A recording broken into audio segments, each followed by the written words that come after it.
नमस्कार। आइए सुनते हैं गीता तत्व चिंतन का अगला प्रकरण, महाभारत और उसके रचयिता महर्षि व्यास, व्यक्तित्व और कृतित्व। स्वामी आत्मानंद जी के प्रवचनों पर आधारित इस श्रृंखला को हम क्रमबद्ध रूप से प्रस्तुत कर रहे हैं।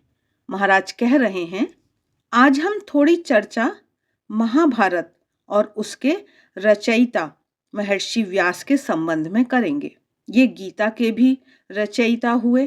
तात्पर्य यह है कि भगवान श्री कृष्ण और अर्जुन के वार्तालाप को छंदोबद्ध कर उसे विस्तारित और विभाजित करने का श्रेय इन्हीं को प्राप्त हुआ।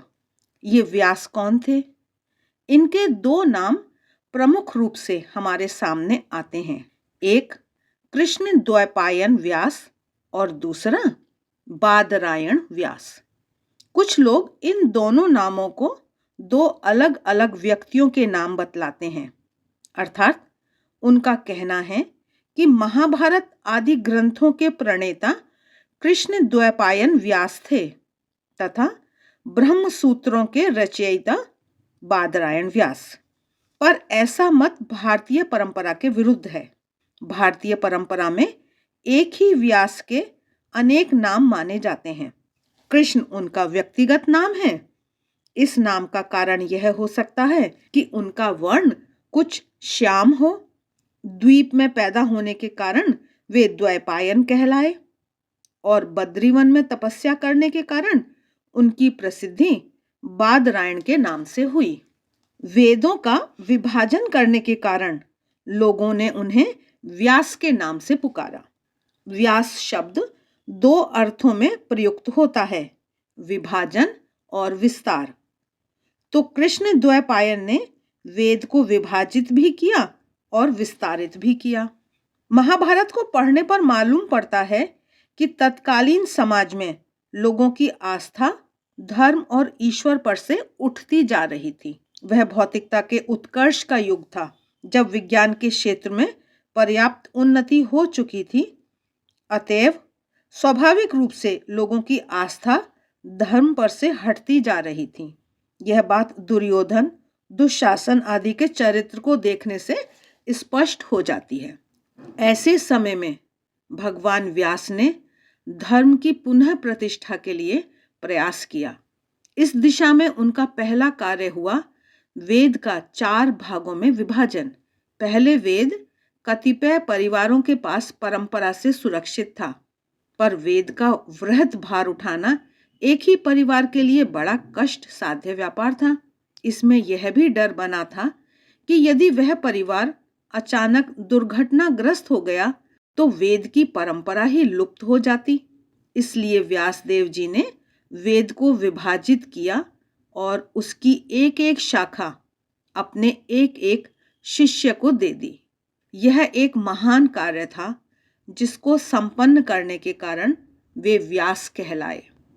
महर्षि व्यास एक अत्यंत उदार चेता व्यक्ति थे। उनका हृदय निम्न वर्णों की दुर्दशा पर रोता था।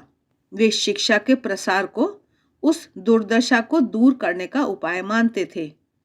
अतः उन्होंने महाभारत और पुराणों की रचना की ताकि शूद्र एवं अन्य निम्न वर्ण के लोग इन ग्रंथों को पढ़कर अपने भीतर संस्कार उत्पन्न कर सकें। महर्षि व्यास वेद के अधिकार से शून्य जातियों में भी ज्ञान का प्रसार चाहते थे और उन जातियों के योग्य व्यक्तियों को समाज में उचित स्थान दिलाना चाहते थे।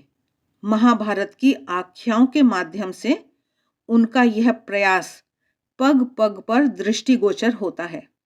कौशिक ब्राह्मण का एक महिला से शिक्षा प्राप्त करना, फिर उसी का धर्मव्याध नामक कसाई से उपदेश लेना, इसी प्रकार जाजली ऋषि का तुलाधार वैश्य से उपदेश ग्रहण करना, ये सारे उदाहरण भगवान व्यास की सीमा मुक्त मानवता को प्रकट करते हैं और तत्कालीन समाज में उनके इस सुप्रयास का फल भी हमें प्रकट होता दिखाई देता है। सूत जाति के लोमहर्षण और उग्र श्रवा ने वह सम्मान अर्जित किया जो बड़े बड़े ब्राह्मणों को भी दुर्लभ था। भारत में शास्त्रों में श्रुति और स्मृति ये दो प्रकार की शास्त्र परंपराएं हैं। श्रुति के अंतर्गत वेद आते हैं और उस युग में वेदाध्ययन का अधिकार ब्राह्मण, क्षत्रिय और वैश्य इन नामों से प्रसिद्ध द्विज मात्र तक सीमित था। शूद्र और स्त्रियों को वेदाध्ययन के अधिकार से वंचित किया गया था। फिर उपर्युक्त 3 वर्णों के द्विजों में जिसका नियत समय में या विधि पूर्वक उपनयन संस्कार ना हुआ हो उसे भी वेदाध्ययन के अधिकार से अलग कर दिया जाता था। इसका कारण यह बताया गया कि यदि गूढ़ विद्या मंद संस्कार संपन्न व्यक्ति के पास पहुंचे तो विद्या के शिथिल हो जाने का भय बना रहता है। यदि मंद जठराग्नि वाला पुरुष पचाने में कठिन चीजों को खा ले तो भले ही वे वस्तुएं अपने गुण में बड़ी पौष्टिक हों, पर उस व्यक्ति को तो अधिक हानि ही पहुंचाएंगी। इसी प्रकार यद्यपि वेद अत्यंत उदात्त और उन्नयनकारी शिक्षा प्रदान करते हैं, पर संस्कारहीन व्यक्ति के हाथ में पड़ने से उनमें विकृति पैदा हो जाएगी। इस डर से उस युग में अधिकारी और अनधिकारी का विवेचन किया गया और एक सामान्य नियम के तौर पर स्त्री और शूद्र आदि को वेद जैसे गंभीर विज्ञान के अध्ययन से वंचित कर दिया गया। इस नियम के और जो भी गुण रहे हों, पर इसका एक सबसे बड़ा दोष यह हुआ कि जनता का एक बहुत बड़ा समुदाय ज्ञान की प्राप्ति से वंचित हो गया। यह बात भगवान व्यास जी के मन में हरदम खटकती रहती थी। वे सच्चे अर्थों में क्रांतिकारी थे।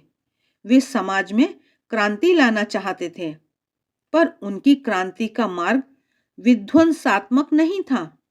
उन्होंने समन्वय का, बीच का मार्ग निकाला। उन्होंने कहा, ठीक है, तुम श्रुतियों को शूद्रों और स्त्रियों के हाथों में नहीं देना चाहते तो मत दो।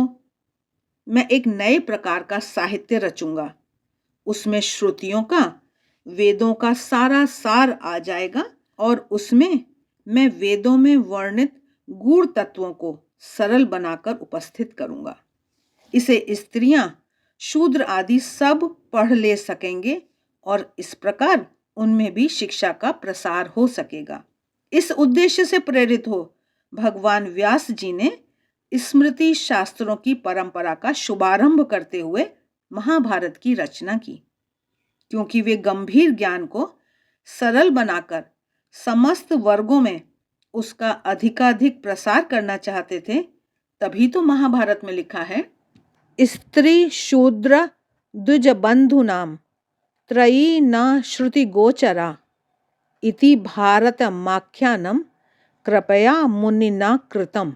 अर्थात स्त्री, शूद्र और विधि पूर्वक उपनयन संस्कार से शून्य द्विज लोग वेदों को पढ़ सुन नहीं सकते, इसीलिए व्यास मुनि ने कृपा कर महाभारत की रचना की है।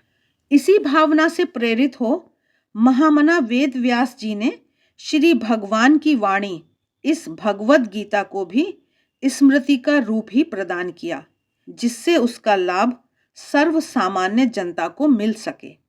यही कारण है कि गीता में जहां जहां उपनिषदों के श्लोक आए हैं, वहां व्यास जी ने उन श्लोकों को किंचित परिवर्तित कर दिया है, बदल दिया है, जिससे उनका श्रुति रूप कायम न रह सके और वेद अनधिकारी को भी उसका लाभ मिल सके। यह भगवान व्यास जी का एक अत्यंत महत्वपूर्ण कार्य था, जिसकी भारतीय इतिहास में तुलना दुर्लभ है। साहित्य क्षेत्र की भांति महर्षि व्यास सामाजिक और राजनीतिक क्षेत्रों में भी एक प्रमुख नेता थे। वे बड़े भारी संगठक थे। पुराणों से विदित होता है कि उनका एक मंडल था।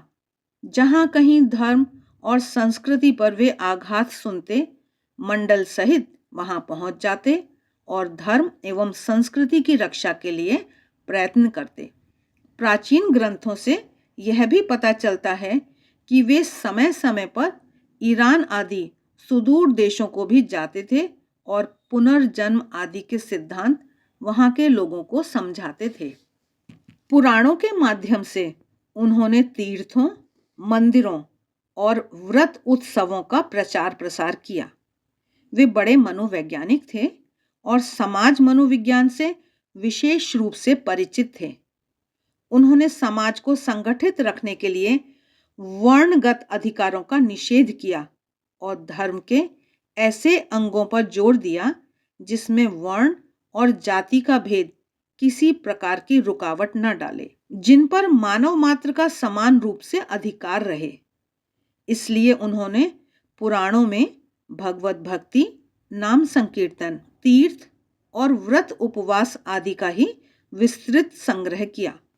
यदि कहा जाए कि वर्तमान हिंदू समाज में जो कुछ थोड़ा संगठन आज भी दिखाई देता है वह भगवान व्यास जी की ही कृपा है, तो यह अतिशयोक्ति न होगी। राजनीति के क्षेत्र में उन्होंने उल्लेखनीय कार्य किए। महाराज बता रहे हैं कि महाभारत काल में हस्तिनापुर में पुरुवंशियों का राज्य था। तत्कालीन जनपदों और गण राज्यों में वह सबसे प्रतिष्ठित राज्य माना जाता था। जब पुरुवंश संतानहीन होने के कारण दुर्दशा को प्राप्त हुआ, तब महर्षि व्यास ही सामने आए और अपने प्रभाव से राज्य की प्रतिष्ठा कायम रखी। उस समय जरासंध आदि राजागण संस्कृति के नाश के लिए कमर कसे हुए थे। वे लोग धर्मज्ञ व्यक्तियों का उत्पीड़न करते और धर्म की जड़ों को काटने के लिए सदैव प्रयत्नशील रहते। भगवान व्यास जी को इन लोगों की कुचेष्टाएं गवारा न हुई। उन्होंने उन राजाओं का दमन करने की ठानी। वे युधिष्ठिर के पास गए और उन्हें राजसूय यज्ञ करने के लिए उत्साहित किया। उद्देश्य यह था कि दिग्विजय के द्वारा दुष्ट राजाओं को दबा दिया जाए। वे अपने इस संकल्प में सफल हुए। बाद में जब राज्य के लिए धृतराष्ट्र और पांडु के पुत्रों में युद्ध छिड़ गया, तो वे धृतराष्ट्र के पास गए और उन्हें बहुत समझाया। उन्होंने दुर्योधन को भी समझाने की कोशिश की, पर जब उनके इन प्रयत्नों का कोई फल न निकला और जब उन्होंने देखा कि युद्ध तो अब अनिवार्य है, तो उन्होंने पांडवों को सहायता देने का निश्चय किया और उनके द्वारा दुर्योधन आदि को दंड देने की योजना बनाई। इसी उद्देश्य से प्रेरित हो वे पांडवों के पास गए जब पांडव वनवासी थे। वहां जाकर अर्जुन को मंत्र का उपदेश दिया, तपस्या की विधि बताई और उसे तपस्या के लिए हिमालय भेजा। और हम जानते ही हैं कि उसी से अर्जुन को अतुलनीय शक्ति प्राप्त हुई, जिसके फलस्वरूप पांडव महाभारत के युद्ध में विजयी हुए। भगवान व्यास जी समन्वय के प्रतीक थे। तत्कालीन समाज में धार्मिक असहिष्णुता दिनों दिन बढ़ती जा रही थी। यह विराट भारतीय समाज भिन्न भिन्न दर्शनों और विभिन्न मतों के प्रचार के फलस्वरूप बहुत से छोटे छोटे दलों में विभक्त हो गया था और ये सारे समुदाय आपस में झगड़ा किया करते थे। इसी प्रकार कर्म, उपासना और ज्ञान के अनुयायी भी एक दूसरे की निंदा करने में अपने पुरुषार्थ की सफलता मानते। ज्ञानियों की दृष्टि में उपासक और कर्मकांडी निम्न अधिकारी थे, अतएव वे निंदा के पात्र थे। उपासक कर्मकांडियों को अपने से छोटा मानते और कर्मकांडी ज्ञानियों को ढोंगी और पाखंडी समझते। इस पंथ विद्वेष के कारण समाज में कलह का विष व्याप्त हो गया था। ब्रह्मसूत्र और भगवत गीता के माध्यम से भगवान वेद व्यास जी ने इस विष को सुखाने का भरपूर प्रयास किया। उन्होंने अलग अलग राग अलापने वालों को एक सूत्र में बांधने की चेष्टा की। यह तो हम पहले ही बता चुके हैं कि वर्ण विद्वेष के विष को दूर करने के लिए उन्होंने महाभारत और पुराणों की रचना की। आज का विवरण यहीं तक। आगे आने वाले समय में हम देखेंगे कि महाभारत एक विश्वकोश, इस विषय पर महाराज ने क्या विचार व्यक्त किए हैं। मिलते हैं फिर, तब तक देखते रहिए देवाक्षर। आप सभी का बहुत बहुत धन्यवाद।